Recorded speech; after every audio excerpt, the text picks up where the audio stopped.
히스기야가 온 이스라엘과 유다의 사람을 보내고 또 에브라임과 므낫세의 편지를 보내어 예루살렘 여호와의 전에 와서 이스라엘 하나님 여호와를 위하여 유월절을 지키라 하니라. 왕이 방백들과 예루살렘 온 회중과 더불어 의논하고 둘째 달에 유월절을 지키려 하였으니 이는 성결하게 한 제사장들이 부족하고 백성도 예루살렘에 모이지 못하였으므로 그 정한 때에 지킬 수 없었음이라. 왕과 온 회중이 이 일을 좋게 여기고 드디어 왕이 명령을 내려 브엘세바에서부터 단까지 온 이스라엘에 공포하여 일제히 예루살렘으로 와서 이스라엘 하나님 여호와의 유월절을 지키라 하니 이는 기록한 규례대로 오랫동안 지키지 못하였습니다. 보발꾼들이 왕과 방백들의 편지를 받아가지고 왕의 명령을 따라온 이스라엘과 유다에 두루 다니며 전하니 일렀으되, 이스라엘 자손들아, 너희는 아브라함과 이삭과 이스라엘의 하나님 여호와께로 돌아오라. 그리하면 그가 너희 남은 자 곧 아수르 왕의 손에서 벗어난 자에게로 돌아오시리라. 너희 조상들과 너희 형제같이 하지 말라. 그들은 그의 조상들의 하나님 여호와께 범죄하였으므로 여호와께서 멸망하도록 버려두신 것을 너희가 똑똑히 보는 바니라. 그런즉 너희 조상들같이 목을 곧게 하지 말고 여호와께 돌아와 영원히 거룩하게 하신 전에 들어가서 너희 하나님 여호와를 섬겨 그의 진노가 너희에게서 떠나게 하라. 너희가 만일 여호와께 돌아오면 너희 형제들과 너희 자녀가 사로잡은 자들에게서 자비를 입어 다시 이 땅으로 돌아오리라. 너희 하나님 여호와는 은혜로우시고 자비하신지라. 너희가 그에게로 돌아오면 그의 얼굴을 너희에게서 돌이키지 아니하시리라. 보발꾼이 에브라임과 므낫세 지방 각 성읍으로 두루 다녀서 스불론까지 이르렀으나 사람들이 그들을 조롱하며 비웃었더라. 그러나 아셀과 므낫세와 스불론 중에서 몇 사람이 스스로 겸손한 마음으로 예루살렘에 이르렀고 하나님의 손이 또한 유다 사람들을 감동시키사 그들에게 왕과 방백들이 여호와의 말씀대로 전한 명령을 한 마음으로 준행하게 하셨더라.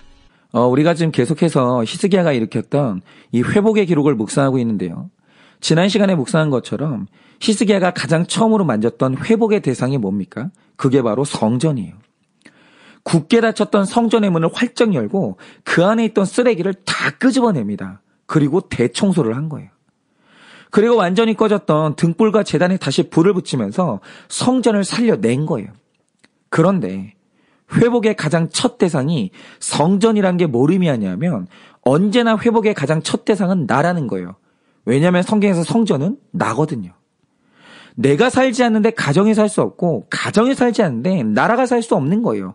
성경에서 회복의 순서는 거꾸로 된 적이 없습니다. 언제나 나부터예요. 그래서 우리가 진짜 회복을 원한다면 가장 먼저 배우자나 대통령을 지적할 게 아니라 내가 개혁되고 내 입술의 회개가 먼저 터져야 되는 거예요. 그런데 오늘 히스기야가 가장 첫 단추를 너무 잘 꼈어요. 성공했습니다. 그러자 이제 두 번째 단계로 들어가는데 바로 그게 공동체의 회복이거든요. 그런데 오늘 말씀을 보면 이것을 이룰 방법으로 카드 하나를 꺼내는데 그 카드가 뭡니까? 그게 바로 유월절이에요. 그러면 왜 히스기야는 공동체를 회복하는 방법으로 유월절 카드를 꺼내는가? 그래서 먼저 이 유월절의 의미를 생각해 보려고 하는데요. 여러분이 다 아시듯이 어느 날 하나님은 모세를 앞장 세워서 400년간 종살이를 하던 이스라엘 백성을 해방하기 원하셨습니다. 그런데 이집트 입장에서는 이게 굉장히 중요한 노동력이 사라지는 거니까 허락할 리가 없죠. 그래서 완강히 거부하는데 그러자 하나님께서 이집트를 굴복할 때까지 계속되는 재앙을 내리시거든요. 그런데 바로가 몇 번째 재앙에서 굴복합니까? 장자가 죽는 10번째 재앙에서 완전히 꺾어지게 됩니다. 완전히. 그래서 오직 하나님의 은혜로 이스라엘 백성은 종살이에서 해방이 되는데 바로 이 10번째 재앙, 우리 해방의 날을 기념하는 절기가 그게 바로 유월절이에요. 그런데 중요한 건 이 해방은요. 백성의 시위를 통해 이루어진 것도 아니고 파로가 자비로워서 우리를 풀어준 것도 아니라는 거예요. 여러분 이 해방은요. 하나님이 아니었으면 있을 수가 없는 일이에요. 그래서 이스라엘 백성의 삶에 가장 중요한 일 중에 하나가 뭐냐면 하나님과 딱 붙어 있는 거예요. 여러분, 하나님의 백성이 하나님과 떨어지는 그 순간 우리는 다시 종살이를 하는 거예요. 그래서 원래 이스라엘 백성 안에는 나 혼자도 잘 살 수 있다는 개념 자체가 없어요. 이들의 죽자 살자 하는 구원은 오직 하나, 뭉치면 살고 흩어지면 죽는다. 이게 철칙입니다. 그래서 이들이 가나안 땅에 들어오고 지파별로 여러 지역에 흩어져 살았지만 절대로 잊지 않고 지켰던 절기가 뭐냐? 그게 바로 유월절인데, 이 유월절의 규칙 중에 정말 중요한 규칙이 뭔지 아세요? 그가 사는 곳이 현재 어디든 간에 유월절이 되면 그는 반드시 성전이 있는 예루살렘으로 와야 돼요. 한 번은 와서 뭉쳐야 되는 거죠. 그런데 그 멀리 살면서도 성전으로 반드시 돌아온다는 것의 의미가 뭐냐면, 나는 하나님과 공동체 없이는 살 수 없다는 그 신앙의 고백인 거예요. 그런데 오늘날 이 유월절이 뭐겠습니까? 이게 바로 주일 성수예요. 우리가 한 주 동안 각 지역에 흩어져 살면서 각자 일을 하지만 예배 시간이 되면 모든 걸 내려놓고 공동체가 다 성전에 모이는 거예요.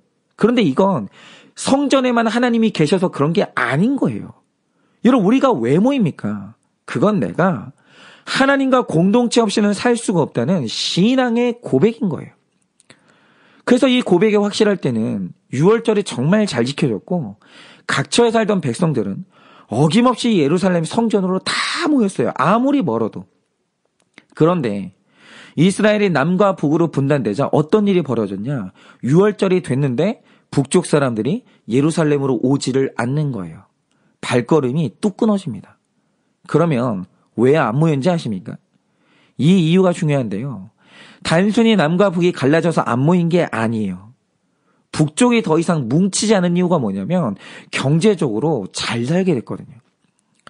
당시 북이스라엘은 남유다보다 9배나 인구가 많았고 더불어서 9배나 경제 규모가 컸어요. 한마디로 이 큰형이 사업에 성공해서 큰 돈을 벌게 된 거예요. 그런데 돈을 벌고 살만하니까 가장 먼저 드는 생각이 뭐냐? 더 이상 뭉치는 게 불필요한 거예요.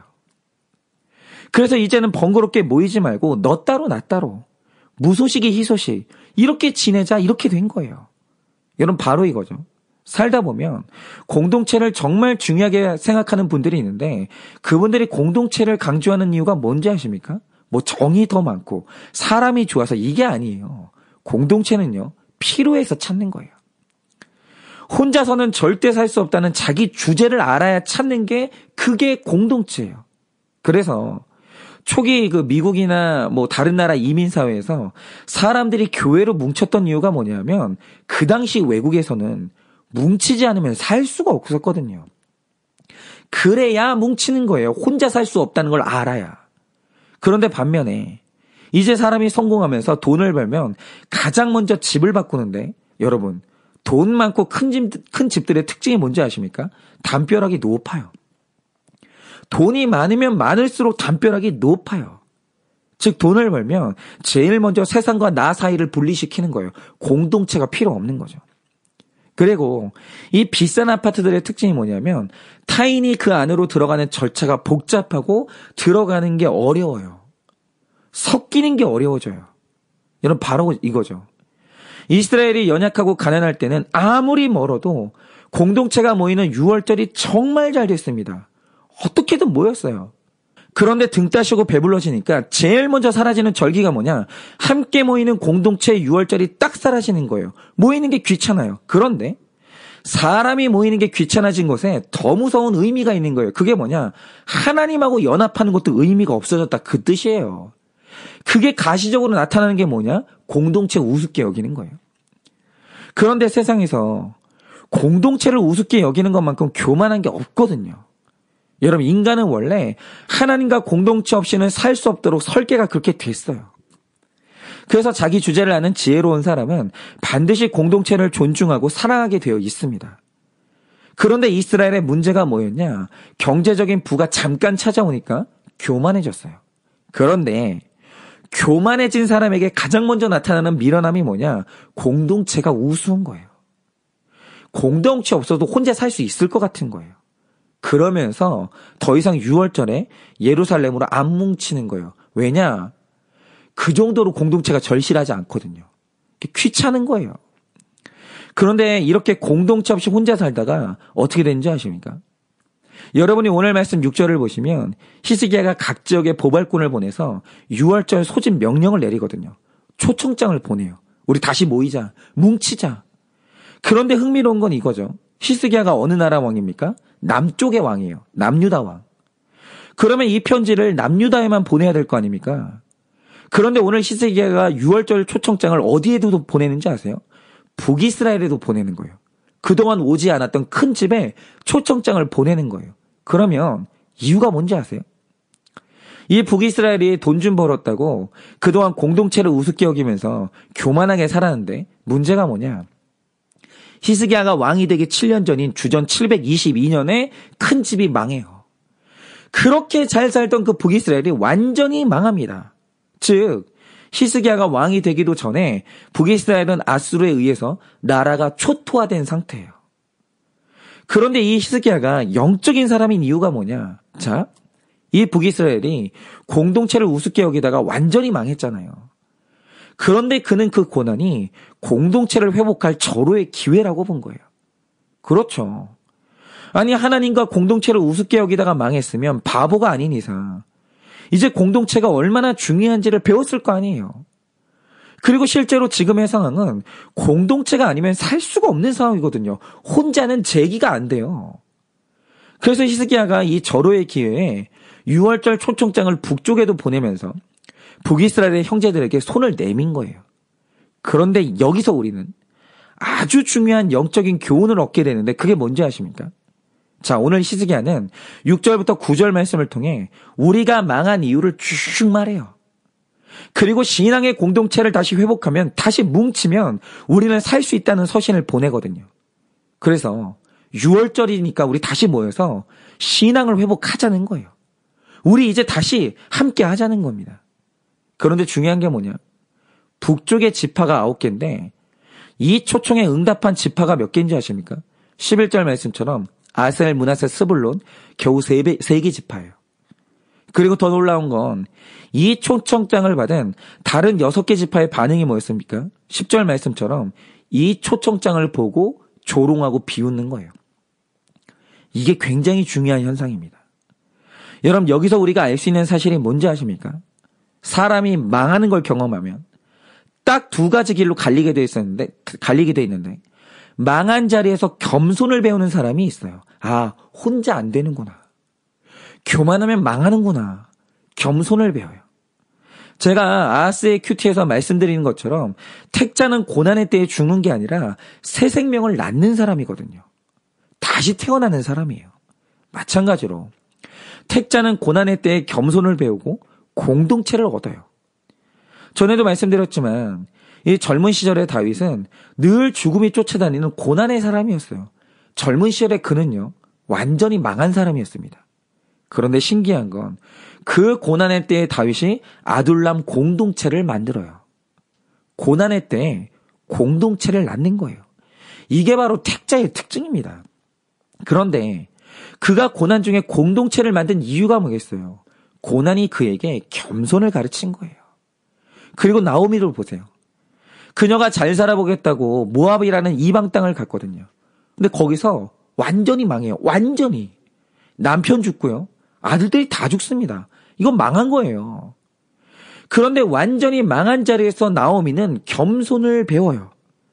근데 겸손을 배우자 바로 하는 일이 뭡니까? 공동체로 돌아오는 거예요. 그런데 오늘 말씀이 가르쳐주는 더 중요한 사실이 뭔지 아세요? 사람이 9명이 있을 때 이 고난에서 겸손을 배우고 이 고난에서 공동체를 얻는 사람이 몇 명인지 아세요? 9명 중에 3명이에요. 그러면 배나 더 많은 나머지 6명은 어떻게 되는지 아십니까? 망한 것 때문에 더 자존심이 강화되고 망해서 자존심이 세지면 더 힘든 티를 안 내요. 그리고 막 오히려 더 막 웃고 다니고 꾸미고 다니는 거예요. 속은 썩어가면서. 그러다가 결국 고립되는 거예요. 아무한테도 내 꼴을 안 보여주고 싶은 거예요. 즉 고난이 왔을 때 더 공동체와 멀어지는 이유가 뭐냐? 그게 교만해서 그런 거예요. 내가 망했다는, 나 혼자서는 살 수 없다는 내 주제를 인정하지 못하고 도움 없이는 살 수 없다는 내 주제를 인정하지 못하니까 그래서 훨씬 더 많은 사람들이 고난의 때에 공동체를 이탈해서 고립되는 거예요. 내가 지금은 망했지만 반드시 재기해서 공동체로 돌아가겠다라는 거예요. 그런데 여러분, 이게 얼마나 교만한 생각입니까? 즉, 오늘 북이스라엘을 보면 하나님이 망하는 축복을 주셔도 거기서 겸손을 못 배우고 거기서 공동체의 소중함을 못 배우는 거예요. 그런데 제가 오늘 본문에서 너무 재미있는 건 이거죠. 근데 신기한 게 9지파 중에서 6지파는 히스기야의 초청을 조롱하고 비웃었거든요. 그런데 신기한 게 아셀과 므낫세와 스불론은 스스로 겸손한 마음을 가지고 6월절에 형제들이 있는 예루살렘으로 돌아온 거예요. 뭉친 거예요. 그러면 이 세 지파는 왜 이렇게 했냐 이거죠. 그런데 제가 여기서 특별히 주목하는 두 지파가 있어요. 아셀과 스불론인데 여러분이 아셀과 스불론은 공통점이 하나 있습니다. 그게 뭔지 아세요? 이 두 지파의 어머니가 레아라는 거예요. 저는 이게 기가 막히다고 생각하는데 여러분 제가 성경에서 가장 존경하고 가장 좋아하는 여자가 레아거든요. 그러면 이 레아가 어떤 사람입니까? 너무 재미있는 게 하나님은 사람을 볼 때 어떤 경우에도 외모를 보지 않고 중심을 보시거든요. 그래서 성경 어디에도 사람의 외모를 가지고 흠을 잡는 기록은 없어요. 그런데 성경에서 유일하게 너무 못생겼다고 기록한 딱 한 사람의 여자가 있어요. 그게 바로 레아예요. 그러니까 이 레아가요. 원탑으로 못생긴 거예요. 가장 못생긴 거죠. 그러니까 성경이 그녀를 기록할 때 레아의 안력이 약했다고 하는데 이 말 뜻이 뭐냐면 얼굴에 예쁜 구석이 한 군데도 없다는 거예요. 귀도 못생겼고 눈도 못생겼고 코도 못생겼고 입도 못생긴 거예요. 그런데 내 주변에 있는 사람들이 다 못생겼으면 나의 못생긴 게 비극이 안 되죠. 그러나 레아의 인생에 비극이 시작된 첫 지점이 뭐냐? 나는 못생겼잖아요. 그런데 내 다음으로 태어난 내 여동생은 너무 아리따운 거예요. 그러니까 더군다나 이 아리따운 여자가 저기 어디 다른 데 살면 상관이 없겠는데 하필이면 당대의 미인이 내 동생으로 태어난 거예요. 한 집에. 그런데 아무리 이렇더라도 서로 좋아하는 남자의 취향이 다르면 그것도 고난은 안 될 수 있어요. 너는 너 좋아하는 남자 만나고 나는 나 좋아하는 남자 만나면 되잖아. 이러면 돼요. 그런데 이 레아의 진짜 비극이 뭐냐? 한 집에 세상에서 가장 못생긴 여자와 세상에서 가장 예쁜 여자가 사는데 이 두 여자가 똑같은 남자를 사랑했다는 거예요.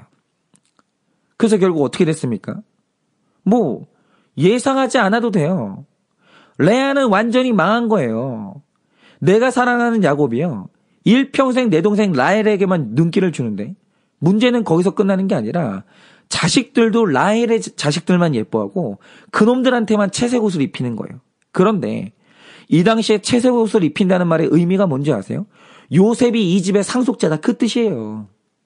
그러니까 이 레아가 얼마나 원통하냐. 미모에서는 동생한테 완전히 졌는데 심지어 남편의 사랑도 뺏겼죠. 그런데 거기에 더해서 자녀 세대의 상속권도 동생의 자녀가 다 가져간 거예요. 그러니까 레아의 이번 생은 망한 거예요. 완전히 망한 거예요. 완전히. 그런데 중요한 건 이거죠. 그 망한 자리에서 레아가 뭘 얻었냐 이겁니다. 결과가 뭐냐 이거예요. 길고 짧은 건 대봐야 하는 거예요. 그런데 신기한 건 뭐냐? 우리가 흔히 생각하길 이런 방식으로 완전히 망했으면 그녀가 열등감에 사로잡히고 한이 맺혀가지고 화병에 걸려서 죽을 것 같잖아요. 그런데 그녀가 짓는 자녀들의 이름을 보면 그게 아닌 거예요.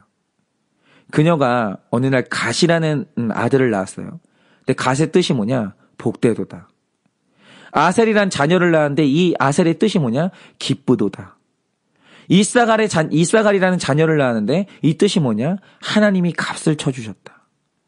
스불론을 낳았는데 스불론의 뜻은 뭐냐? 하나님이 후한 선물을 내게 주셨다. 이거예요. 여러분 지금 이게 무슨 뜻인지 아시겠습니까? 레아는 얼굴이 못생긴 고난, 남편이 사랑받지 못하는 고난, 자녀가 공부 못하고 성공하지 못하는 고난에서 독해지고 자존심이 강화된 게 아니라 하나님 없이 난 살 수 없구나.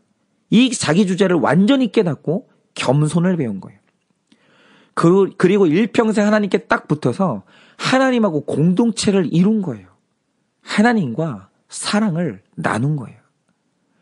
그러자 이 자녀들의 이름을 통해서 나를 택하시고 나를 사랑하신 하나님을 마음껏 찬양한 겁니다.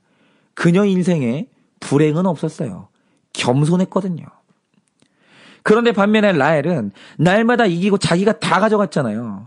그런데 자녀가 태어날 때마다 이름을 어떻게 지는지 아십니까? 단의 이름은 하나님이 내 억울함을 푸시려고 내 소리를 들으셨다. 이거고 납달리의 뜻은 내가 형과 경쟁해서 이겼다 이거예요. 뭐죠? 다 가져갔는데 제일 이쁜데 일평생 불행한 거예요. 이유가 뭐냐? 교만했거든요. 너무 교만해서 형과 공동체를 이루지 못하고 맨날 억울하고 이기지 못하면 살 수가 없는데 결국 하나님하고도 하나가 못 되는 거예요. 너무 교만해서. 그런데 고난에서 겸손을 이룬 레아에게 마지막에 어떤 일이 일어났는지 아십니까? 야곱의 집에는 막벨라굴이라는 가족묘가 있는데 여기에는 이제 남자가 여러 아내를 거느리고 있어도 그 남자가 가장 사랑했던 영적 아내만 그 굴에 묻힐 수가 있어요. 그래서 여기는 아브라함의 아내 사라가 묻혔고 이삭의 아내 리브가가 묻혔는데 야곱이 이 굴에 누구를 묻는지 아십니까? 일평생 쫓아냈던 이 라헬을 묻는 게 아니라 그 못생긴 레아를 묻어요. 그리고 훗날 그 레아 옆에 자기가 눕는 거예요. 그리고 결정적으로 예수님이 라헬과 레아 둘 중에 누구를 통해 이 땅에 오시는지 아십니까? 겸손을 이룬 레아를 통해 이 땅에 오세요. 뭐죠? 고난 중에 자존심 세우면 고립되고 고립되면 완전히 망하는 거예요. 고난이 왔는데 하나님 내가 뭘 잘못했습니까? 그리고도 당신이 신입니까? 난 이제 하나님 안 믿습니다. 그러면서 고립되고 사람들한테 내 꼴 보여주기 싫어가지고 문 꽁꽁 걸어 잠그고 여러분 그러면 완전히 망하는 거예요. 망했는데 완전히 망하는 겁니다. 그런데 고난 중에 겸손을 이루고 하나님께 더 가까이 가고 공동체를 사랑하면서 공동체에 딱 붙어 있으면 다 회복되고 전부도로 찾는 거예요. 그게 바로 레아예요. 그리고 더 중요한 건 이렇게 부모가 고난 중에 겸손을 이루는 모습을 보여주니까 자녀 세대에 일어난 일이 뭡니까? 자녀도 고난의 때 스스로 겸손한 마음을 갖고 자녀도 회복의 길로 가는 거예요. 왜냐하면 어머니가 그 길을 뚫어줬거든요. 여러분, 오늘 말씀이 우리에게 주는 교훈이 뭡니까? 누구든 망할 수 있어요. 누구나. 망하는 건 불신자한테만 일어나는 일이 아니라 신자건 불신자건 누구나 다 일어날 수 있는 일이에요. 그런데 중요한 건 이때 내가 어떤 결과를 낳느냐 이거예요. 나는 이때 어느 길로 가냐 이거죠. 라헬처럼 늘 억울해하고 경쟁하다 지면 자존심 세우고 하나님과 분리되고 공동체와 분리되고 이렇게 되면 결국 다 잃어버리는 거예요. 그런데 문제는 뭐냐? 나중에 자녀가 망하면 그 자녀도 내 부모처럼 자존심 세우는 거예요. 그리고 똑같이 망하는 겁니다. 그런데 부모가 망하는 자리에서 자존심을 무가치하게 여기고 겸손을 배우고 공동체와 하나님을 찾아 회복하면 자녀도 고난의 때 내 자존심을 무가치한 것으로 여기고 회복의 길, 겸손의 길로 나아가는 거예요. 그러니 여러분이 오늘도 고난이 오셨다면 교만한 6지파의 길이 아니라 겸손한 3지파의 편에 서셔서 하나님이 주시는 회복의 은혜를 경험하시기를 바라요.